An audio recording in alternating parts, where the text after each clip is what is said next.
Hi friends, welcome to நம்ம channel. Long டேஸ்க்கு அப்புறம் நான் வீடியோ போட்டிருக்கேன். ரீஎன்ட்ரி கொடுத்த மாதிரி இருக்குது. இனிமேல் தொடர்ந்து வீடியோ வரும். எல்லோரும் சப்ஸ்கிரைப் பண்ணிவிட்டு பாருங்கள். நிறையா பேர் சப்ஸ்கிரைப் பண்ணாமல் பார்த்துட்ருக்கீங்க. உங்களுடைய ஆதரவு எனக்கு எப்போவுமே வேணும். சப்ஸ்கிரைப் பண்ணிவிட்டு பாருங்கள் ஃப்ரெண்ட்ஸ். வாங்க வீடியோக்குள்ளே போகலாம். வாய்ஸ் கொஞ்சம் டல்லாக தான் இருக்கும், அட்ஜஸ்ட் பண்ணிக்கோங்க ஃப்ரெண்ட்ஸ். கோல்டு இந்த ஒரு வீடியோவுக்கு மட்டும்தான் இப்படி இருக்கும், அட்ஜஸ்ட் பண்ணிக்கோங்க. வாங்க வீடியோக்குள்ளே போய் பார்க்கலாம். கால் குழம்புக்கு தேவையான பொருள் பார்க்கலாங்க. சின்ன வெங்காயம் 1 கப் எடுத்து வச்சுருக்கேன்.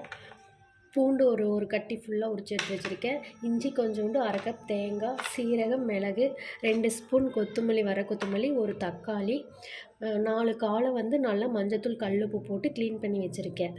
இது எல்லாம் வச்சு தான் நம்ம கால் குழம்பு ரெடி பண்ண போகிறோம். வாங்க கால் குழம்பை தாளிச்சு விட்றலாம். குழம்புக்கு மிளகா அரைச்சிக்கலாங்க. வர கொத்தமல்லி 2 டேபிள் ஸ்பூன் எடுத்து வச்சுருந்தோம்ல, அதையும் ஆட் பண்ணிக்கலாம். சிம்மில் வச்சுக்கோங்க. சீரகம், மிளகு இது 3ஐயும் ட்ரையாக நல்லா ரோஸ்ட் பண்ணி எடுத்துக்கணும். சிம்மில் வச்சு பண்ணுங்கள்.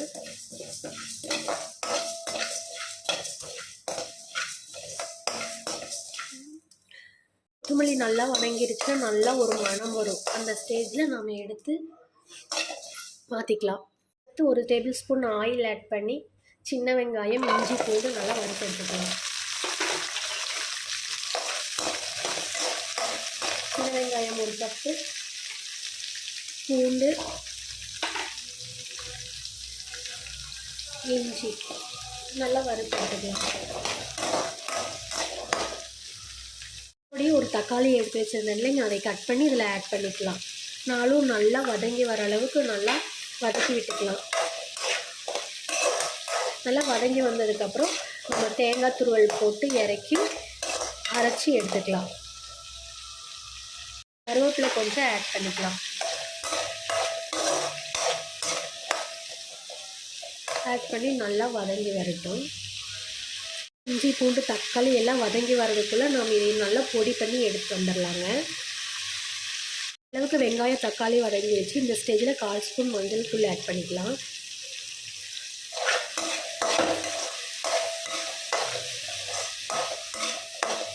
இனி கொஞ்சம் வதங்கணும். நல்லா வதங்கினதுக்கப்புறம் நம்ம அரைச்சி பவுட்ரு பண்ணி எடுத்துகிட்டு வந்துட்டேன். கொத்தமல்லி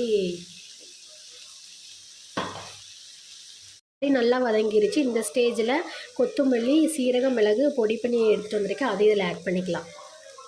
ட்ரையாக வறுத்து அரைச்சிருக்கேன். அது வெங்காயத்தில் ஆட் பண்ணிக்கலாம்.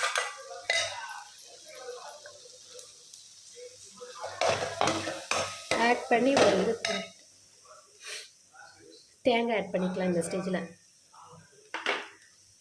தேங்காய் ஆட் பண்ணி அடுப்பை ஆஃப் பண்ணிவிடுங்க. ஆஃப் பண்ணிவிட்டு இது சுத்தமாக ஹீட் குறைஞ்சதையும் நம்ம பேஸ்ட் பண்ணி நல்லா சூடெல்லாம் ஆறிடுச்சு. இதை நல்லா பேஸ்ட் பண்ணி எடுத்துக்கலாம். நல்லா பேஸ்ட் பண்ணி எடுத்துட்டுங்க. வாங்க தாளிச்சு விட்டுறலாம்.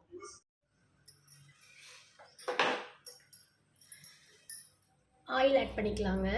2 டேபிள் ஸ்பூன் ஆயில் ஆட் பண்ணிக்கலாம். ஆயில் ஹீட் ஆனதையும் சோம்பு எடுத்து வச்சுருக்கேன் தாளிக்கிறதுக்கு. சோம்பு ஆட் பண்ணிக்கலாம்.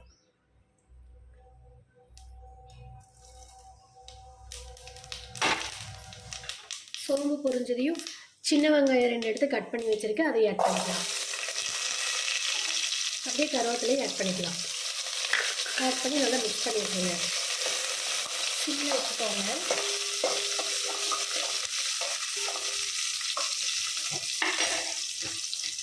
நான் காலை 5-6 விசில் விட்டு வேக வச்சு எடுத்து வச்சுருக்கேன், அதையும் ஆட் பண்ணிக்கலாம். ஆட் பண்ணி நல்லா மிக்ஸ் பண்ணி விட்டுருங்க.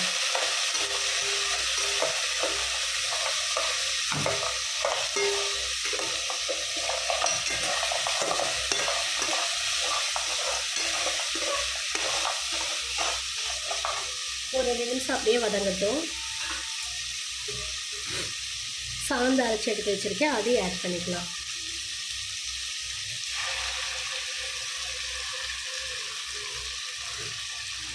கால் வேக வச்ச தண்ணி இருக்குது, அந்த தண்ணி ஊற்றி ஆட் பண்ணிக்கலாம். தண்ணி அளவாக வச்சுக்கோங்க. ரொம்ப தண்ணியாக போனாலும் நல்லா இருக்காது.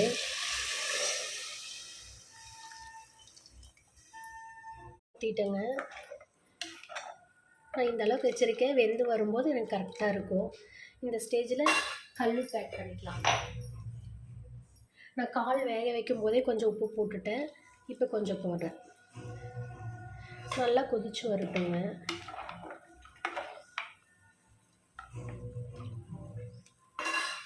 நான் குழம்பு நல்லா கொதிச்சு வந்ததுக்கப்புறம் காட்டுறேன்.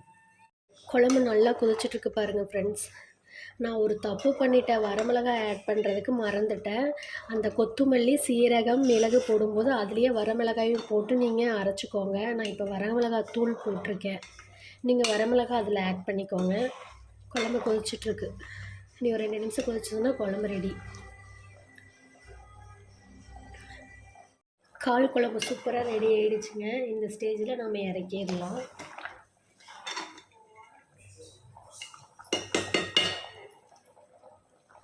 சூப்பரான கால் குழம்பு ரெடி ஆகிடுச்சு பாருங்கள் ஃப்ரெண்ட்ஸ். சூப்பராக இருக்கும். நான் சொன்ன மெத்தடில் ஸ்டெப் பை ஸ்டெப்பாக பண்ணிங்கன்னா கால் குழம்பு சூப்பராக வரும். இந்த வீடியோ அவ்வளோதாங்க ஃப்ரெண்ட்ஸ். இந்த வீடியோ பிடிச்சிருந்தால் லைக் பண்ணுங்கள், ஷேர் பண்ணுங்கள், கமெண்ட் பண்ணுங்கள், மறக்காமல் சப்ஸ்கிரைப் பண்ணிவிடுங்க.